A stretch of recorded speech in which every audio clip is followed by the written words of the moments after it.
We pretty much well started over the car this winter. So we tore the car down to a bare shell, and we went IRS in the rear end. So we did the development and fitted in the car, and the IRS gives us so much more advantage over the straight axle. I felt we needed to step the game up.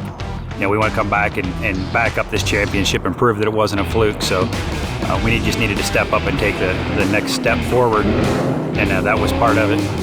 The way the car sits right now, it's a 1970 Camaro. Got Scoggin Dickey LS7 in it, American powertrain, 6-speed T56 Magnum in it, forged line wheels. We had to step our game up. I'm out to get every D&E point there is, and I told Jimmy today I'm getting 110 out of 100. In a perfect world, I want to come out and win everything. I know that may not be feasible. It feels great. On paper, the car is mathematically as good as I can get it on paper, and computers really help us with that, and I do all that designing in the shop and all the car setup before we come to the track.